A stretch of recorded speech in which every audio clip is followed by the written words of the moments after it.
99%. We are the 99%. And so are you.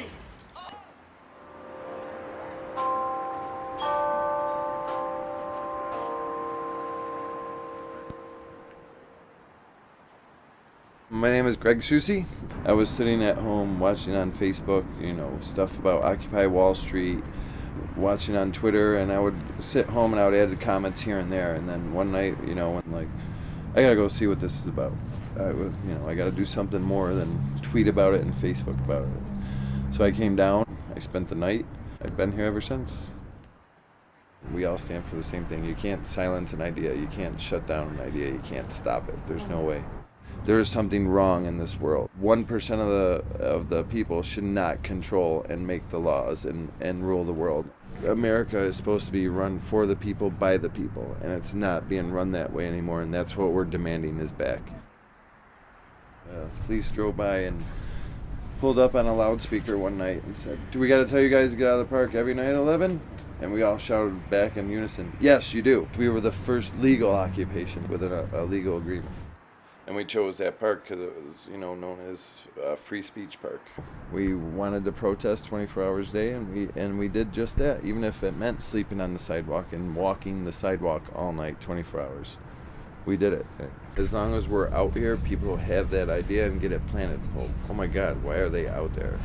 It's a hurricane. We made it through the 6 degrees, the 1 degree weather. We're prepared. So the weather, I wouldn't say is a challenge. Getting more people to recognize we aren't a bunch of homeless hippies, as we get called, and Get out of here! The media has a tendency to portray us a lot as the message from Occupy Rochester is kind of vague. Of course it's vague. It's a wide range of problems. They'll want to interview somebody who's here, and it may not be somebody who's fully in support of the movement. They want that one story, that one headline. It's going to sell the papers. It's going to get people to watch their station. And we can't provide that unless we're getting arrested, unless camp is being invaded, unless people are being pepper sprayed. And then they don't even portray that properly. It was very successful in the beginning. I mean, that was our main focus. That's how we got everybody to know that we're here in Rochester. We're live Liberty Pole. We were doing that in the beginning. We reached a lot of people, knowing that we are here. We're in your face every single day. We're not going anywhere. And it turned into people after a month or so that were just there, just to camp. That was our intended purpose. Let's see how long we can camp. It's not to sleep in a park or to camp. We're not roasting marshmallows down here. It's not fun. It started really early, the division there. The last month, 2 months, it, started to decline. Started losing support. People, said, all right, we got your point, time to pack up and give it up. It looks like a mess. The protesters that were living there, they weren't, holding signs. They weren't doing anything good to further the movement. They would be up all night and sleep all day, and people would come and not see them. In the beginning, the drug use was cut way down. It wasn't out and open as it has become lately. And it sucks that it really got to that point. We didn't want the Occupy movement or the encampment to become, party central and drug city. It took a big spiral downward.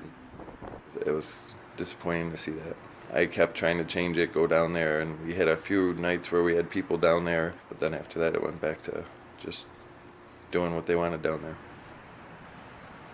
Last week, the judge ruled against us, state Supreme Court judge, so we had to pack up and get out. A lot of us wanted to do it a month ago, but we had people we had to take care of and try and get situated, and couldn't do it. We weren't going to just abandon them, and that's what kind of ended up happening anyway. It was kind of mixed. At first I was like, yeah, I'll gung-ho, getting it, taking it down. If we would have left it and they would have came and took us out, everything would have been destroyed like that. I was still happy, but it was like a lot happened there. We went through a lot.